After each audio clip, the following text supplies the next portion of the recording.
Good morning जी। आज मैं आप सभी लोगों से एक ऐसी कॉमन कंडीशन के बारे में डिस्कस करूंगा जो स्पेशली आप अगर कलाइयों का ज़्यादा इस्तेमाल करते हैं, रिस्ट जॉइंट का अगर आप ज़्यादा इस्तेमाल करते हैं तो उस कारण से होती है, जिसे कार्पल टनल सिंड्रोम सीटीएस बोला जाता है। अधिकतर ऐसे लोग जो अपने रिस्ट जॉइंट का ज़्यादा मूवमेंट करते हैं, जैसे क्रिकेटर्स, आप प्रोलॉन्ग अगर टाइपिंग का काम करते हैं, कीबोर्ड में टाइप करते हैं, माउस को क्लिक करते हैं, आप अगर हाउस होल्ड एक्टिविटीज करते हैं, स्पेशली अगर मैं वुमेन्स की बात करूं, अगर आप हाउस होल्ड एक्टिविटीज में बोला जाए तो अगर आप किचन रिलेटेड वर्क करते हैं, आपको अगर कटिंग करना है या आपको अपने छोटे बच्चे को उठाना है, तो उस कारण से ये प्रॉब्लम, ऐसे पेशेंट्स में ये प्रॉब्लम देखने को मिलता है। साथ ही साथ में मैं आप सभी लोगों को बताना चाहूंगा कि ये जो एक ऐसा प्रॉब्लम होता है, इसमें स्पेशली आपकी जो फिंगर्स होती हैं, फिंगर्स की टिप में सुनपन होने लग जाता है, आपको उसमें पर्टिकुलरली इरिटेशन टाइप की आपको उस पर्टिकुलरली टिप्स ऑफ फिंगर में होने लग जाती है, और धीरे धीरे करके ये जो प्रॉब्लम होता है इंक्लूडिंग आपके फिंगर्स के साथ साथ पूरे आपके हैंड में आ सकता है, जिस कारण से इसके पेशेंट्स बहुत ज़्यादा अधिक परेशान होते हैं। आपका जो हाथ होता है, हाथ में प्रॉपर ढंग से जो हाथ की मसल्स होती हैं वो बराबर काम नहीं कर पाती, जिसके कारण आपको, अगर आप कोई भी चीज़ होल्ड करते हैं, आप कोई भी चीज़ पकड़ते हैं, तो आप उसको ईजिली आप उस पर ग्रिप नहीं बना सकते। आप अगर कोई भी चीज़ पकड़ेंगे तो वो आपके हाथ से गिर जाएगी, क्योंकि आपकी हाथ की मसल्स में उतनी पावर नहीं होने की वजह से आपको ये दिक्कत परेशानी का सामना करना पड़ता है। गुड इवनिंग फ्रेंड्स, मैं डॉक्टर सहज जोशी, मैं एक थर्ड जनरेशन का होम्योपैथ डॉक्टर हूँ और नैनीताल उत्तराखंड डिस्ट्रिक्ट में प्रैक्टिस करता हूँ। जनरली मैं आज आपसे बात कर रहा हूँ कार्पल टनल सिंड्रोम के बारे में, कि कार्पल टनल सिंड्रोम क्या परेशानी होती है, कैसे होती है और किन कारणों की वजह से ये परेशानी होती है। और अगर आप इसकी सर्जरी कराने की सोच रहे हैं, आप संभव तो आपने पहले इसका एलोपैथिक ट्रीटमेंट यूज करा होगा, लेकिन आपको आपके allopathic doctor, specially orthopaedic doctor और आपके न्यूरोलॉजिस्ट डॉक्टर के लिए जनरली लोग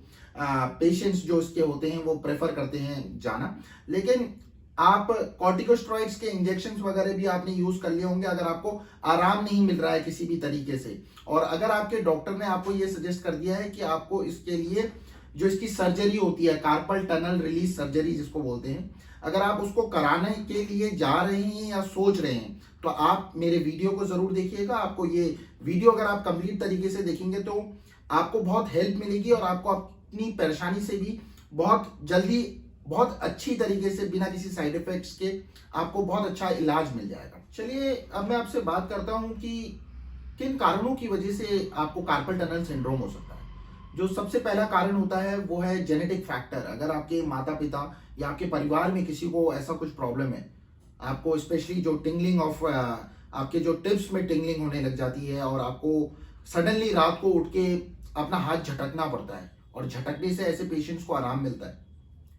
जनरली अगर आपकी जेनेटिक हिस्ट्री में है तो आपको ये प्रॉब्लम हो सकता है। अगर आप प्रेगनेंसी के टाइम पे हैं तो तब आपको ये प्रॉब्लम हो सकता है। अगर आपको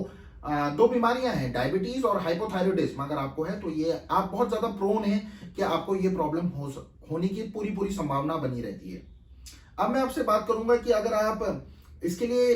अंग्रेजी इलाज करा रहे हैं, तो अंग्रेजी इलाज अगर आप लंबे समय से करा रहे हैं और आपको प्रॉपर ढंग से इलाज इसका नहीं मिल पा रहा है, जनरली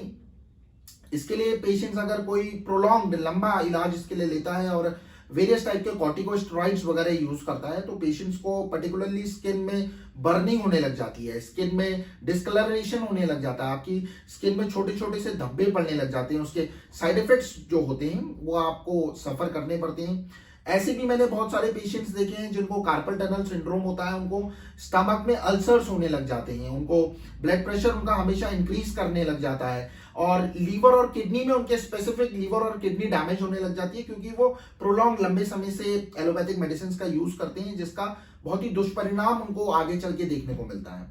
अब मैं आपसे बात करता हूं ऐसे पेशेंट्स जिनको डॉक्टर बोल देते हैं कि आपको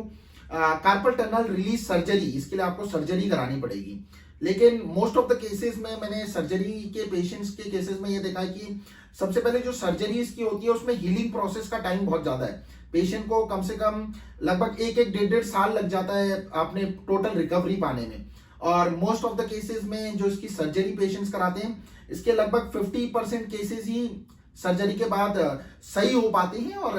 लगभग 10% ऐसे केसेस होते हैं कि जिनको दोबारा से सर्जन को सर्जरी रिफॉर्म करना पड़ता है। मतलब एक बार आपने पहले सर्जरी कराया, आप मूवमेंट नहीं कर अपना मूवमेंट पे कंट्रोल नहीं कर पाए, टिंगलिंग आपकी वैसी है, हाथ से आपकी चीजें गिर रही हैं, तो दैट मीन्स आपकी सर्जरी सक्सेस नहीं हो पाई, तो सर्जन को फिर दोबारा इसकी सर्जरी करानी पड़ती है। जनरली मैंने ऐसे पेशेंट्स भी देखे हैं जिन्होंने सर्जरी करा ली है और सर्जरी कराने के बाद भी पेशेंट को एक प्रॉपर आराम नहीं मिल पाया। तो मैं आप सभी लोगों को ये बोलूंगा कि इंस्टीड ऑफ आप अगर ऐसा साइड इफेक्ट वाला ट्रीटमेंट लेने के बजाय अगर आप होम्योपैथिक ट्रीटमेंट को ऑप्ट करेंगे, किसी अच्छे अनुभवी होम्योपैथिक डॉक्टर से मिलेंगे जो ऐसे केसेस को डील करते हो, जिन्होंने ऐसे केसेस सॉल्व किए हों, तो अगर आप उनसे जाकर परामर्श लेंगे पर्टिकुलरली और न्यूमरस ऑफ वीडियोस देख के अगर आप मेडिसिन वगैरह खुद से सेल्फ डॉक्टर नहीं बनेंगे